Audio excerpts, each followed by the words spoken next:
के समृद्ध मंच को प्रणाम करता हूं। मंच पर उपस्थित सभी महनीय राजस्थान और पूरे भारतवर्ष से पधारे हुए कवियों को कोटि कोटि नमन करता हूं। सामने जितने भी लोग विराजमान हैं, भोपालगढ़ की, मारवाड़ की इस धन्य धरा को कोटि कोटि नमन करते हुए आदरणीय सरवण गांधी शून्य साहब ने मुझको उठाया। अच्छा, भगवान आपको अच्छा फोटो सही आ रही है भैया? हाँ, ये बहुत सही है। नहीं, गिरधर लाल जी फोटो बड़ी टेक्निकल बात कर रहा है। आज ये फोटो खींचेंगे, अच्छा, सेवा भारती का, विद्या भारती का कार्यक्रम है। आज फोटो खींचेंगे, कल फोटो अखबार में आएगी। सोनदान जी अगले दिन अखबार वाले पूरे गांव वाले पढ़ेंगे, उसके बाद वो रद्दी में जाएगी। अच्छा। उसके बाद किसी जलेबी वाले के पास जाएगी, उस पर ये प्रियंका राय की जलेबी खाएगी, उसके बाद उसको कुत्ता चाटेगा। अच्छा तो कुत्ते को टेस्ट बराबर आए, इसलिए फोटो अपन बड़ी ढंग से खिंचवाते हैं। क्या बात है, क्योंकि तकदीर बन सकी ना तदबीर क्या करोगे, थोड़ी देर बाद घड़ी ले चलना तस्वीर क्या करोगे। क्या बात। देखो अपन तो राजस्थान के आदमी, जेतारण के आदमी है। अभी गोविंद जी भाई साहब में आ रहा था रास्ते में भाई साहब मिल गए, जेतारण से आते हुए पड़ोस में बैठ गए थे। अच्छा, प्रेम पूर्वक ऐसे ही पूछ लिया कि क्या करते हो। मैंने कहा भाई साहब कभी हो। मैंने कहा अपन भी पूछिए अगले से। मैंने कहा आप क्या करते हो? कि मैं तो बैरो हूँ। मजेदार बात तो अगली होगी। सोमनाथ जी में अभी पिपाड़ आके गए, यहाँ पे पिपाड़ में एक मेला लगता है पिपाजी का। 2 दिनों का मेला होता है भाई साहब। गौर से बात सुनना, पता चल जाएगा विकास राज को क्या सुनाना है, कितनी देर सुनाना है।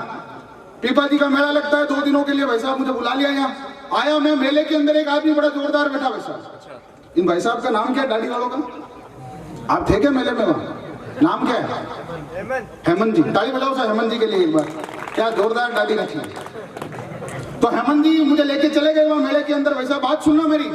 मेले के अंदर गया, एक आदमी कॉर्नर में बैठा, 2 दिनों का मेला था।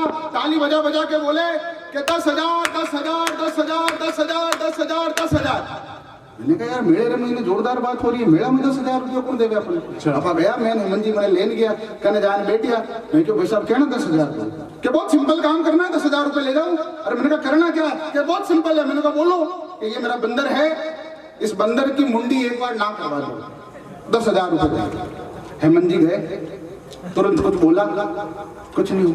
अपन कभी याद नहीं, बंदर के पास में गए, तुरंत कान में कुछ बोला, तुरंत उसने ऐसे कर दिया।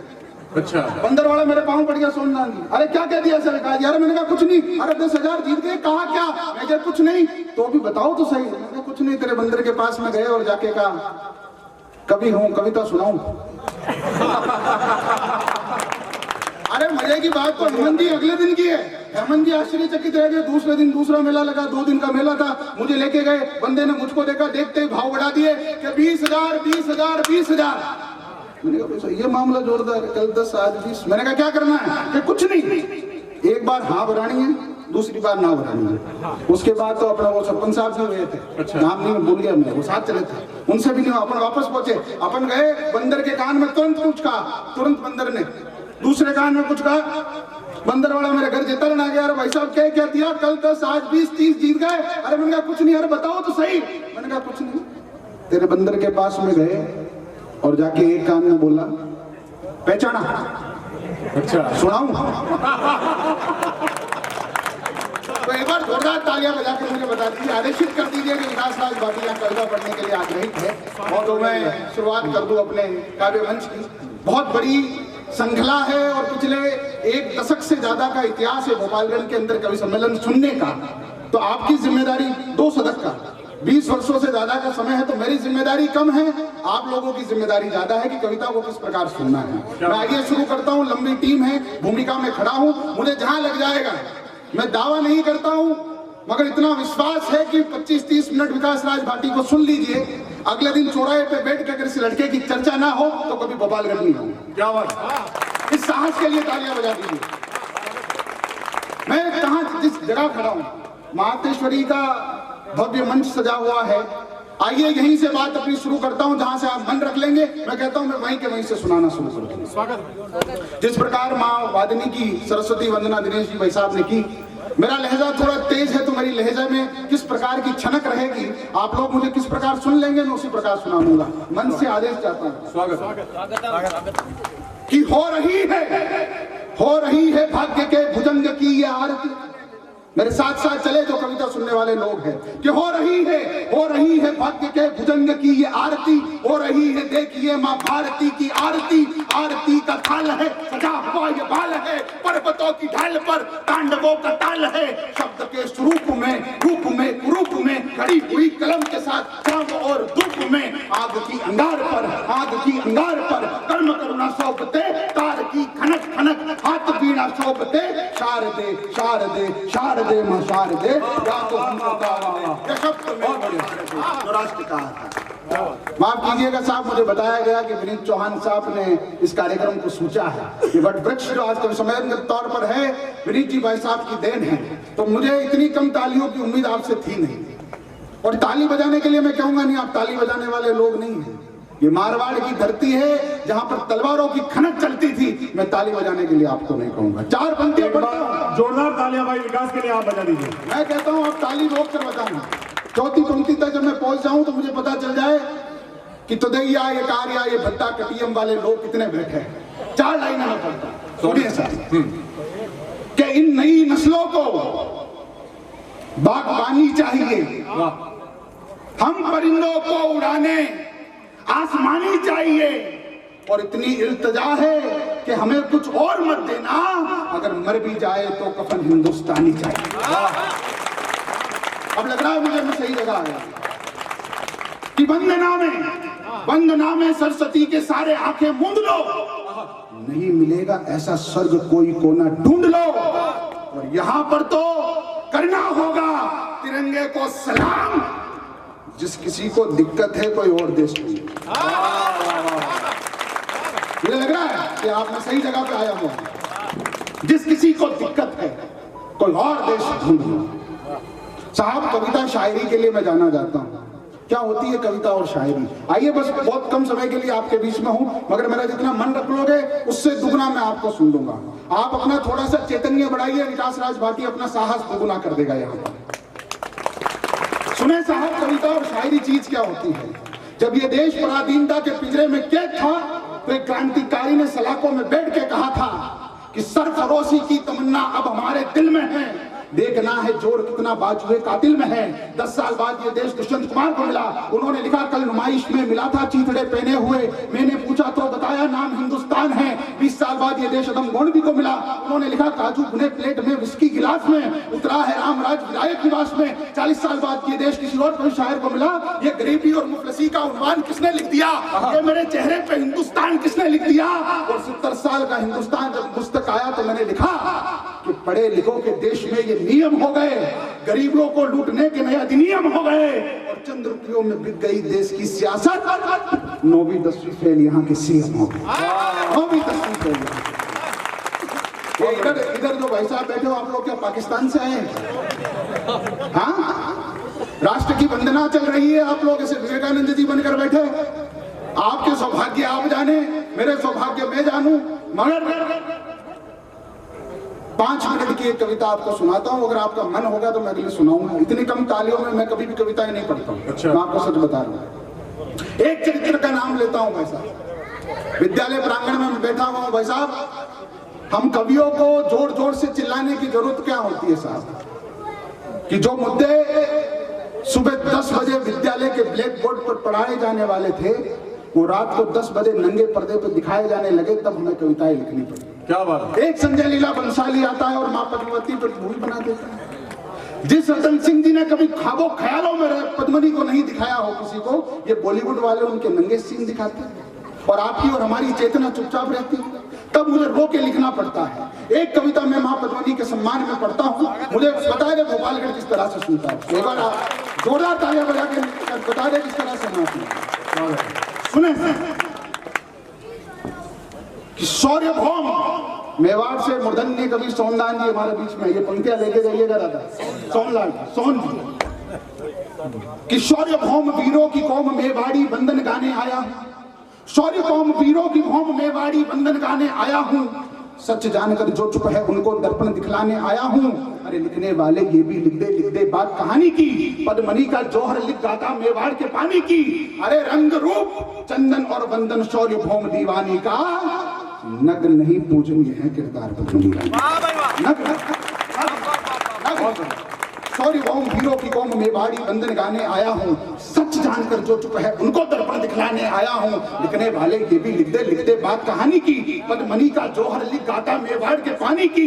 रंग रूप चंदन और बंदन शौर्य भौम दीवानी का, नग्न नहीं पूजनीय है किरदार पद्मनी रानी का। रतन सिंह खिलजी की कैद कोरा कुर्बानी याद करो।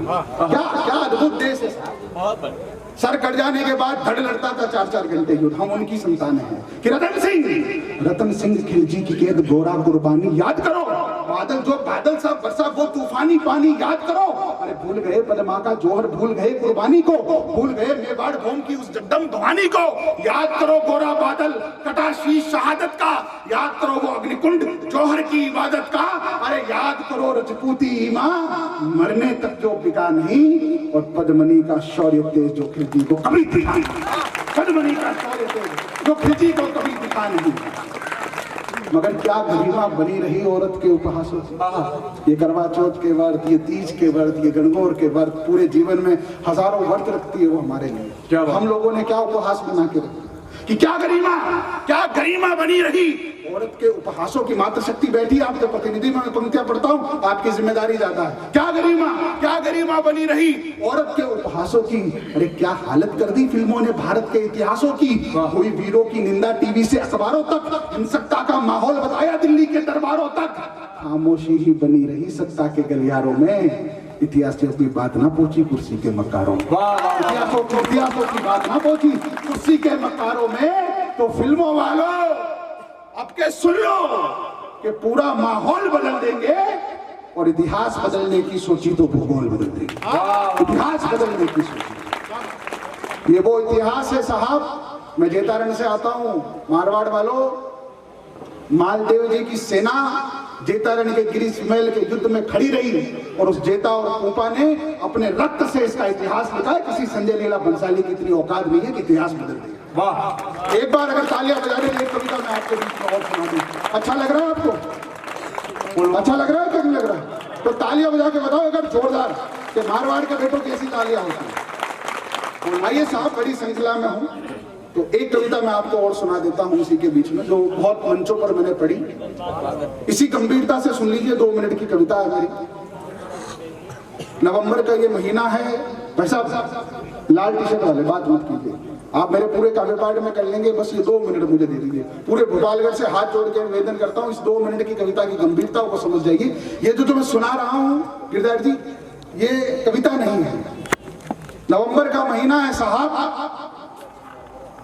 3 महीने बाद फरवरी का महीना आएगा, 14 तारीख आएगी। ये युवा पीढ़ी मोबाइल के 4x5 के डिस्प्ले के अंदर का दिन था। देश की राजधानी की गलियारों में गुलाब के फूल बांटे जा रहे थे। बहुत सारे मनचले इधर से उधर घूम रहे थे। तभी देश के राष्ट्रीय मीडिया में एक खबर आती है कि एक दरिंदा 300 किलो आरटीएफ लेकर जम्मू से श्रीनगर के हाईवे के अंदर शहीदों के जा रहे उस टोली के अंदर उस वैन को उड़ा देता है जिसमें 40 भाई हैं। बात सुनिएगा मेरी। इस देश में एक फर्जी नेता की अगर रैली निकलती है तो 4-4 दिन पहले सरकारों के काम चौकन्ने हो जाते हैं। एक एक गली, एक एक मोहल्ला, एक एक चौराया सब चेक किया जाता है कि यहाँ से नेताजी निकलेंगे, विधायक साहब निकलेंगे, मंत्री जी निकलेंगे, पीएम साहब निकलेंगे, सीएम साहब निकलेंगे। साहब 1600 जवानों का काफिला जा रहा था। किसी के कान में एक जू नहीं रहेगी कि एक बार इस रास्ते को देख लिया जाए, पता नहीं कौन सा दरिंदा 300 किलो का आरटीएक्स लेकर बैठा हो, किसी के कान में जू नहीं। और उसके बाद जो हुआ, शाम के वक्त मेरे पास फोटोग्राफ्स आए। कई देर के लिए मैं सन्न रह गया जब मैंने सड़क की फोटो देखी। चितड़े चितड़े खून से बिखरी हुई उस पूरी पुलवामा के हाईवे के देखकर मेरे मन के अंदर का कवि रोने लगा। मैंने कलम उठाई और कमरे के अंदर जाके पूरे दृश्य के बारे में जानकारी ली और चुपचाप लिखता गया। ये मैं जो सुना रहा हूं ये कविता नहीं है, ना मैं दावा करता हूं और मैं कवि हूं भी नहीं साहब। पैसों के दास तुम हो, पैसों के दास हम हैं, ना कालिदास तुम हो न तुलसीदास हम।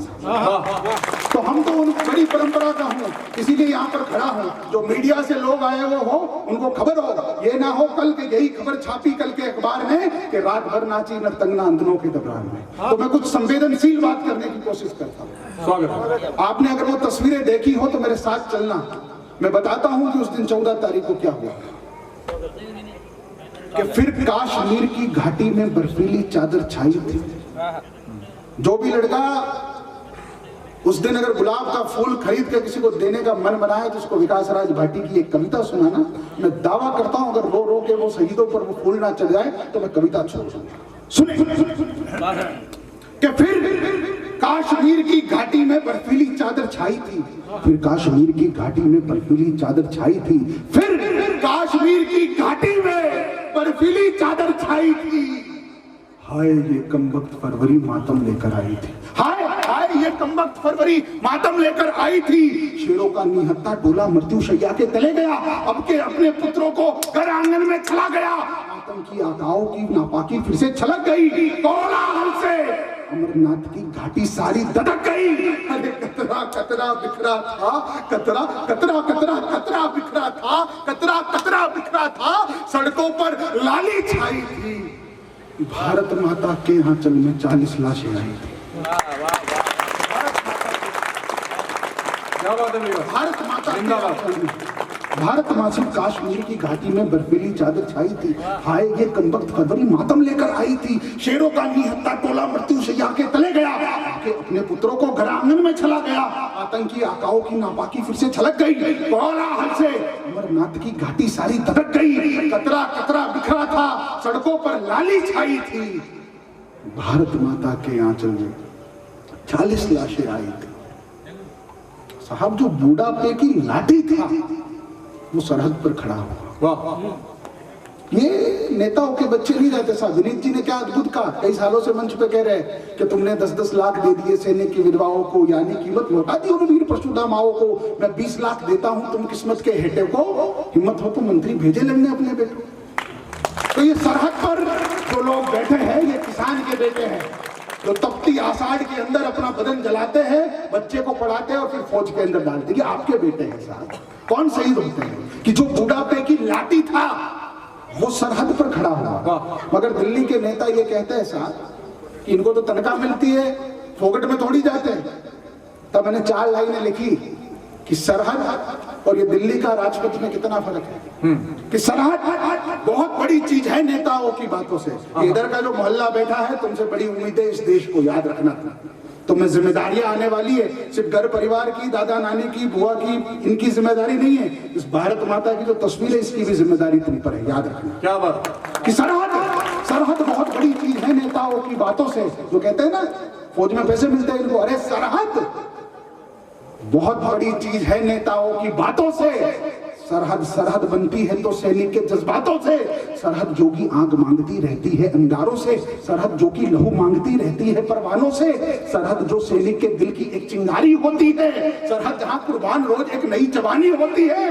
अरे सरहद में और संसद में अभी तर्क है मेरी जान, शेरों में और कुत्तों में बहुत फर्क है। शेरों में जो बूढ़ापे की लाठी था, जो बूढ़ापे की लाठी था, जो बूढ़ापे की लाठी था वो सरहद पर खड़ा हुआ।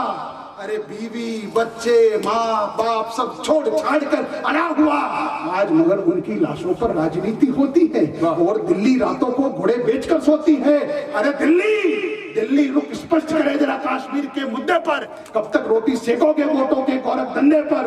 सिर्फ आतंकी घटनाओं की अब निंदा करना बंद करो, सरहद पर बेटों की ये कुर्बानी देना बंद करो और कुत्तों को जेलों में ये बिरयानी देना बंद करो।